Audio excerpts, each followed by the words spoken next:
we are today. And our topic, recognizing health following the natural flow of life. I was just sharing with Seats this notion of how do we pay attention internally to our place in the scheme of things. So it's not us as an isolated individual, but it's rather us in the system of things. So our sense of where we fit in the whole scheme of things, and really how do we tune into what is a healthy resonance for us. And there are so many things. We were just talking about how many things there are in the world to get our attention, many of which, in fact, I would suggest even a vast number of things that we unconsciously don't even realize are influencing us. So how do we, A, become aware of that insofar as we can, and how do we listen to what is really wanting to be expressed, or what is wanting to be part of our experience in life, our contribution, it's our value. What difference do we make to systems? How do we play our part in all of that? And do it in a way that it is really connected to something that's essentially true. And I don't mean in terms of existential truth, but it's more, as you know, when you say something that's true, there's something that resonates quite deeply, and you recognize it's true because somehow all of your energy lines up, and it's sort of like a doing.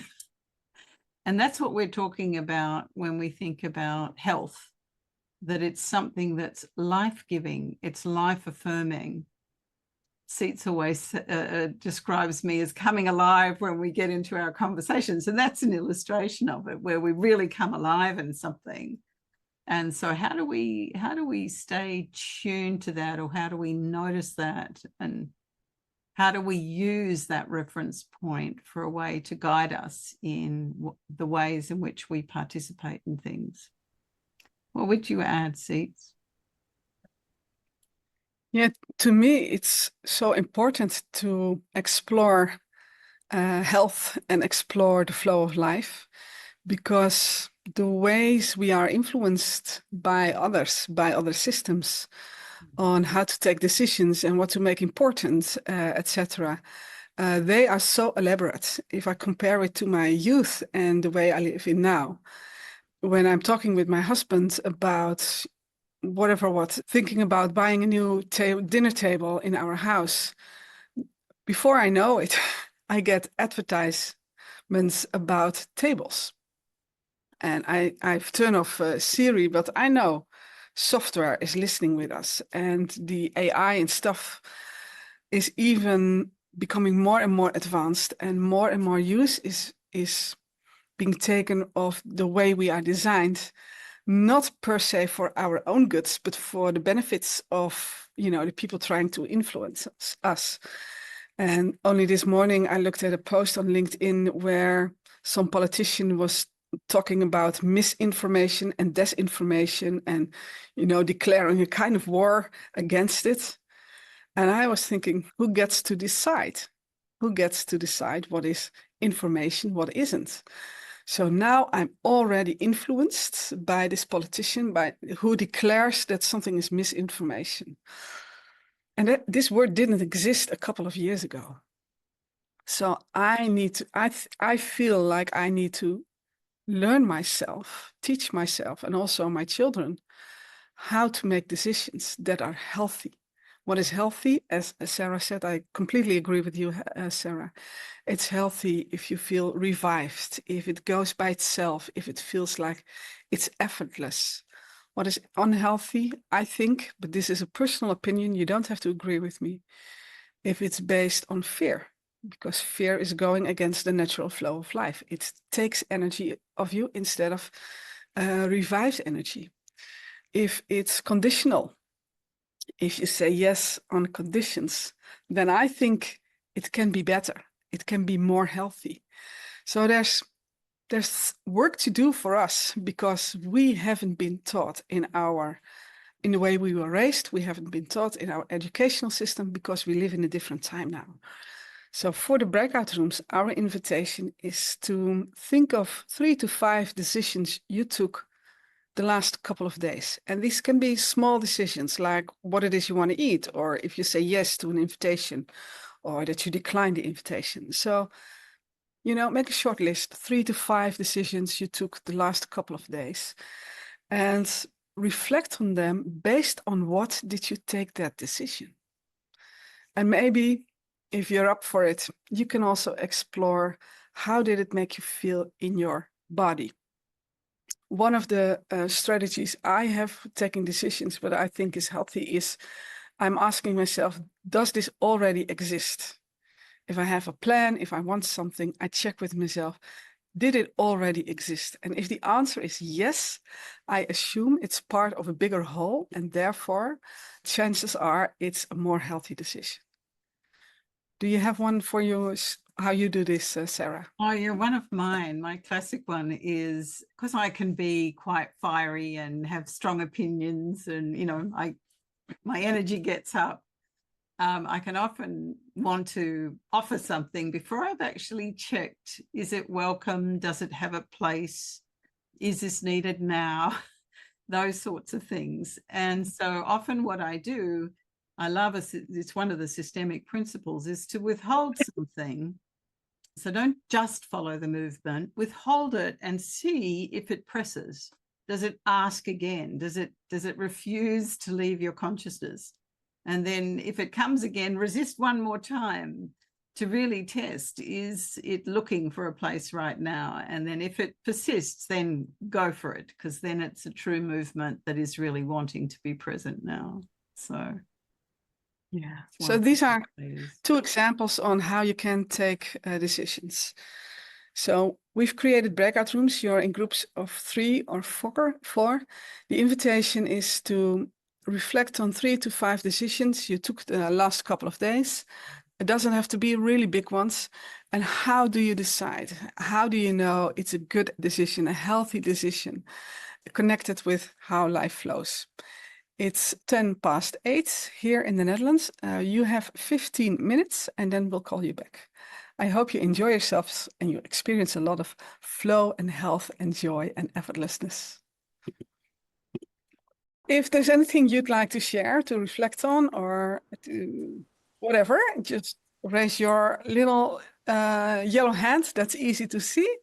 And if you don't know how to do that, try your physical hand. And if we see it, we'll ask you to open your microphone and share your thoughts.